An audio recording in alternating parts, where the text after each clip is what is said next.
Hello, friends. Josh here again to talk about my third and final installment of my top 25 records of 2019. Go check out the other two videos that I did. But for this video, I'm going to be doing my top five. So cream of the crop, in my opinion, for 2019. There have been a lot of fantastic records that have come out this year. And I feel bad to really only talk about 25 of them. But you know, I had to pick, I had to narrow it down some. So these are my absolute favorite of the year, and a couple of them will probably be favorites of mine for many years to come. The first record that I'm going to talk about today is my number 5 pick, my fifth favorite record of 2019. It is the band Panzerfaust, with the album titled "The Sons of Perdition," Chapter 1, War, Horrid War, which that's a mouthful. This comes to us from the label Eisenwald. Panzerfaust is a band from Canada that formed back in 2005. They have a whole bunch of releases. Probably some of them or all of them are good. I They played black metal. They seem to really not like God and talk about the darkness of war a lot. All of that is fine, I guess. But with all the previous releases that they had, none of them really grabbed me at all throughout the years. I've listened to them on and off whenever they pop back up on my radar. But I never really was interested in this band. So enter 2019. Panzerfaust puts out a new record, and a couple friends of mine started talking to me, saying how good it was before the album came out. So I put it on when it came in my inbox, and I checked out. I planned on checking out only like 30 seconds of it. Assuming that was about what it would take for me to realize, like, oh, this sounds just like what I remember, and not really totally that interesting to me. But I was very wrong. With this record, Panzerfaust have taken their penchant for black metal, and they have honed it into like just the catchiest black and death metal record. That just, it blew me away. I was very surprised listening to it, and it didn't take long. I mean, the very first track, like the very first part of the first track, I was hooked. So they don't really do anything different for that genre, or for music in general. But in my opinion, black and death metal is new to Panzerfaust, at least. And they seem to really have come into their own with this sound. It's seriously just so freaking catchy. It's awesome and melodic, but still like very heavy. Just so many catchy guitar riffs. And the layered vocals, roaring, somehow seem, and the vocals, the layered vocals seem to be weary, but at the same time filled with like the bloodlust of war. I can't help myself from singing along to a lot of it. The drumming is really solid and interesting. It adds so much to the music. The drummer is able to find just like the right pockets and grooves to enhance like each part of every song. The drummer has really fantastic bell work. He comes up with these really interesting patterns that will get stuck in my head for hours. Truly just a joy to listen to. So this record was the one that I would say, at the beginning of the year, I would say it is it was very unlikely that Panzerfaust was going to end up in my top 5 or top 25 of 2019. I would have expected them to be in the bottom 25, but again, I was very wrong. Definitely check out this record. It's super fun, just a great overall metal record. And with that, I will move to my number 4 pick, which is the band Fange with the album Punir. I'm probably pronouncing that. I just like with Icelandic and things like that, I really have trouble understanding French words. So I'm sure I'll have some friends who are correcting me on all of my pronunciations involving this band and record. But Fange is a French band that started back in 2014. I first heard them from a recommendation with a writer of Nine Circles, the website Nine Circles, which is a great music site. If you have never heard of it or checked it out, definitely check it out. But he had recommended this album to me before it came out back in 2017 and was just like, hey, I think you'll really like this. And he was definitely right. I absolutely loved it. That album was called Pure Soir, and I believe that was my number 6 pick for Top Records of 2017. So I really, really loved that record. But no need to dwell on that record or their other previous material, which honestly, all of it is fantastic. It seems like Fange really haven't taken the time to dwell on their past successes and immediately just started charging forward to write new material, which comes to us in the form of Punir. So I don't know how they did it, especially with that turnaround time, that they were able to follow up such a fantastic record and then put out, in my opinion, an even better record. Punir is everything about Fange that I love, but so much more. If you've never listened to them before, go listen to everything that they've done. Seriously, all of it. It's all great, but definitely give this album your full attention and time. It is so worth it. This album is a noisy, terrifying, oppressive monster of sludge. Just everything that I love in a sludge record. But there's elements of punk and industrial and harsh noise that just increase the griminess, the horrific filthiness of Fange's overall sound.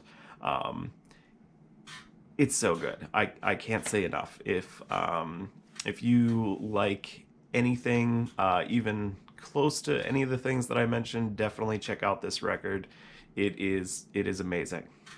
With that, I will move to my number 3 pick, which is a collaboration between the artists Wormlust and Skáphe. And the album, I have no idea how it's pronounced, but Kosmiskur, hryllingur. Sure that's completely wrong. This comes to us this is another record from Mystískaos. So again, check out that label if you are not familiar. Everything that they put out is completely stellar. This record was something that I knew was coming way before it came out, and it was truly worth the wait. Wormlust is a fantastic band by themselves. They're part of the Icelandic black metal scene. They have members of bands like Gudviki and Almurki. I don't know how to pronounce these things. They're great bands. Go check them out. Wormlust being involved in any release in any capacity is exciting enough. But even Spice is excited. Skáphe. Skáphe has been one of my favorite bands since the first moment that I heard them. They're like nothing else that I had ever heard before, or even since. It has members Alex Poole, who's also in Gudvaiki, as well as in Theogen and Chaos Moon, and more. And then artist DG, who is the vocalist and guitar player of, one of my favorite Icelandic black metal bands, Mystískaos. I believe he does vocals in Skáphe, but he might also play guitar as well.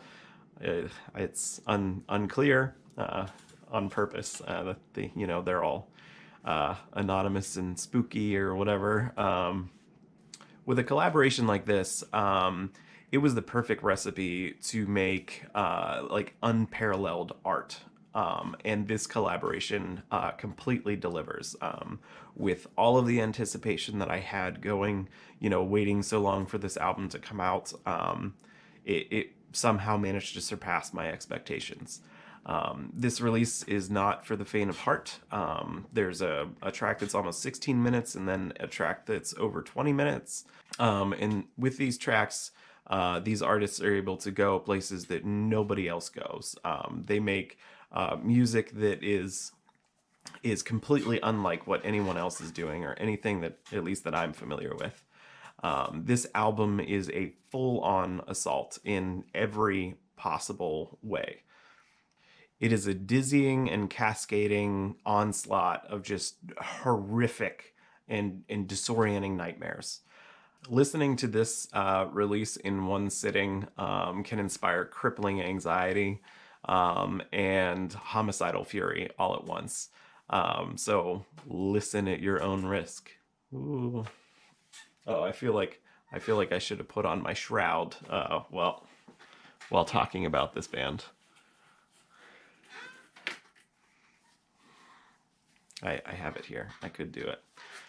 Anyway, with that, I will move to my number 2 pick, which is the band Cave-In and the album Final Transmission. This comes to us from Hydra Industries. Cave-In first came on the scene back in 1995. They put out a ton of releases that have shaped multiple different underground genres, and many musicians, probably a lot of bands that you're a big fan of. They were probably a big fan of Cave-In. But longtime bass player and vocalist Caleb Schofield tragically died last year. Well, I say last year, in 2018, early 2018. And losing a band member like that tends to, there's been a ton of bands that have had something like that happen, and the band has not, they've not continued on. So for Cave-In, totally would not have been surprised if after, 2.5 decades of friendship and brotherhood and, writing and performing together, that Cave-In had decided not to continue. I cannot imagine the pain that the members of Cave-In feel, and the emotional cost of carrying on with this music. But lucky for us, they did continue on. So Cave-In had been demoing songs and, writing and sending parts back to each other, back and forth, with little song ideas and short clips. Caleb had written apparently a bunch of stuff before he passed away, and recorded it. Again, I believe it was for demo purposes. But after he passed, the remaining members of Cave-In took all those parts and those songs, and crafted what is my favorite Cave-In record. I've been a fan of Cave-In for a very, very long time. I love so much of their material. They've gone through a lot of changes in their sound. They've done a lot of creative exploration with their music, but I've been a huge fan of a lot of it. But this record, to me, Final Transmission, is everything that I ever hoped that Cave-In would be in just one record. Final Transmission is beautiful and melodic. It is uplifting and it is tragic. Hearing the final recordings of Caleb are emotional enough. But the band decided to use a phone recording that Caleb had done while playing acoustic guitar, and mouthing along a potential melody over top of that guitar.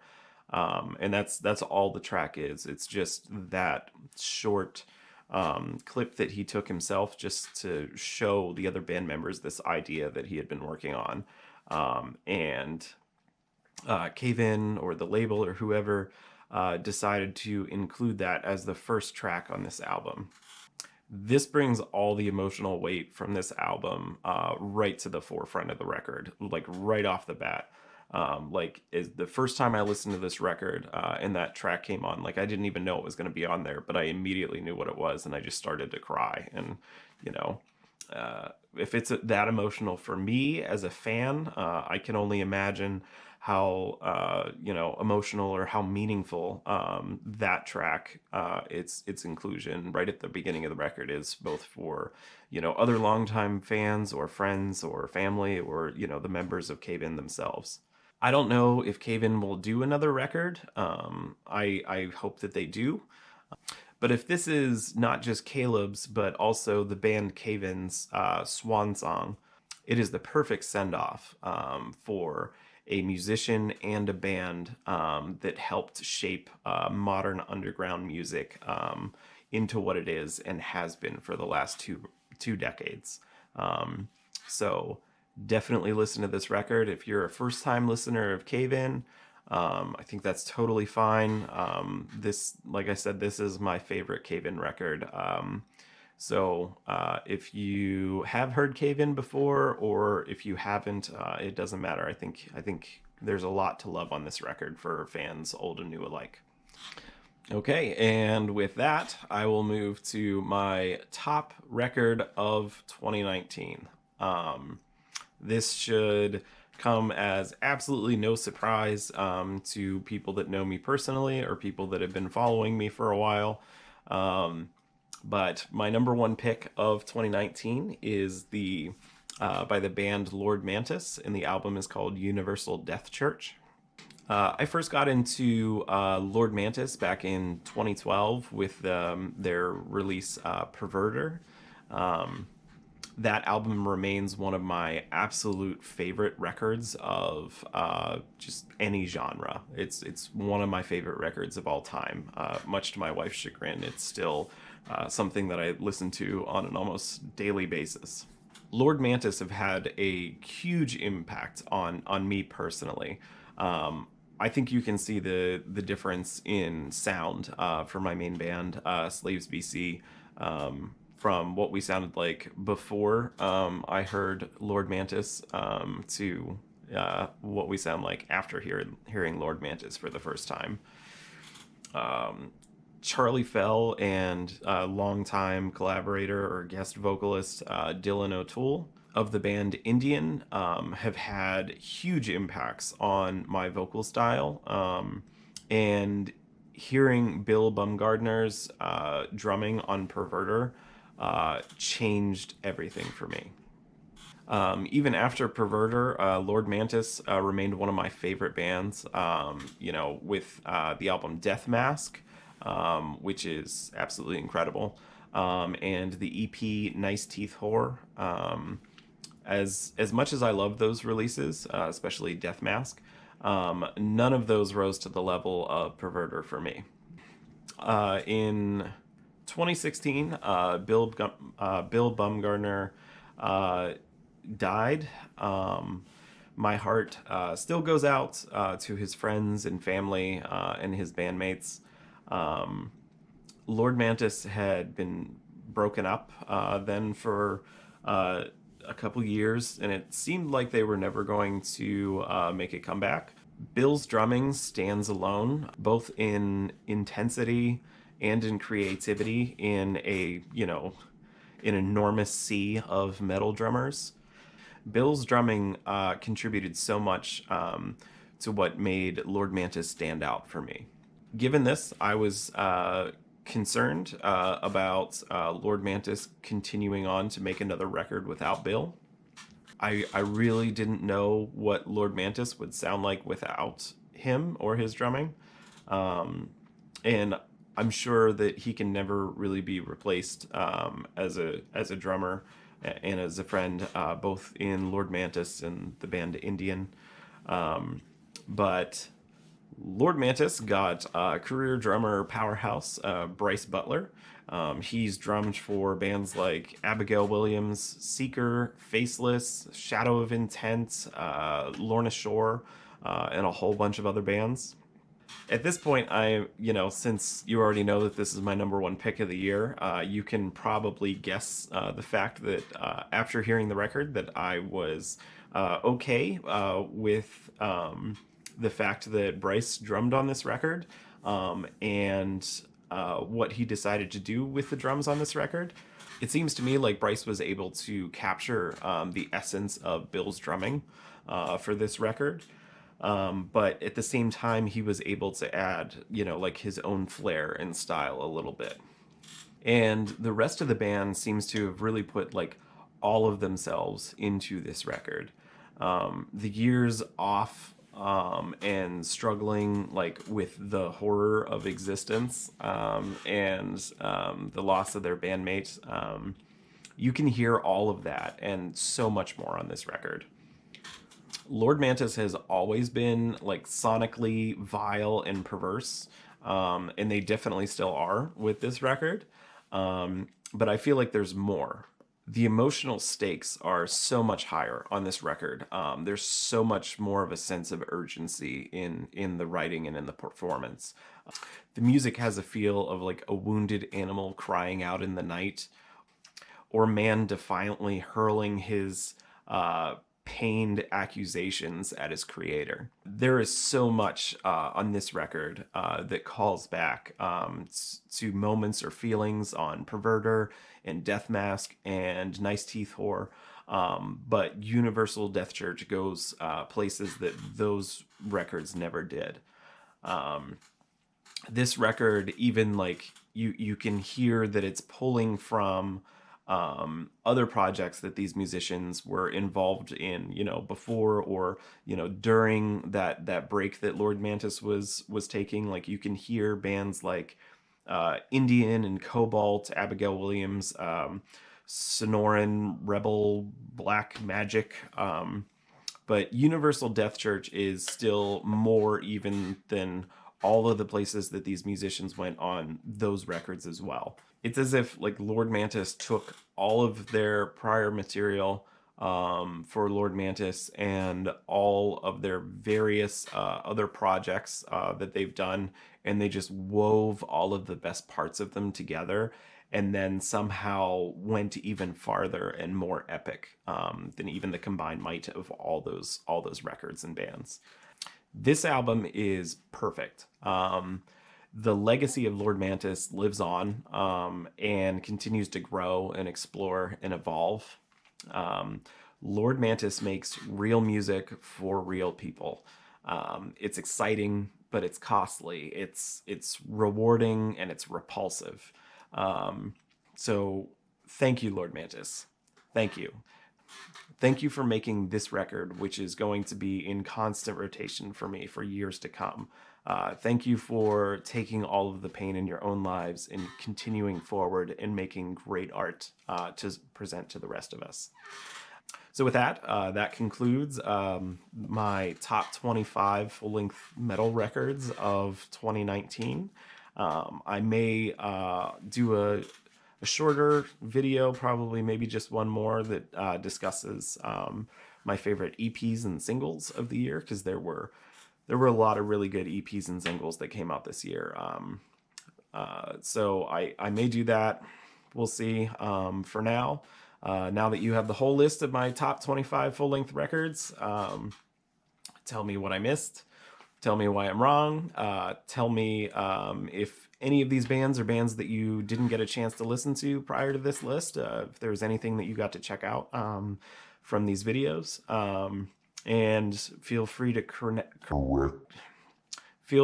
correct my pronunciations on any of the things that I butchered on this video or the prior videos. And thank you for watching.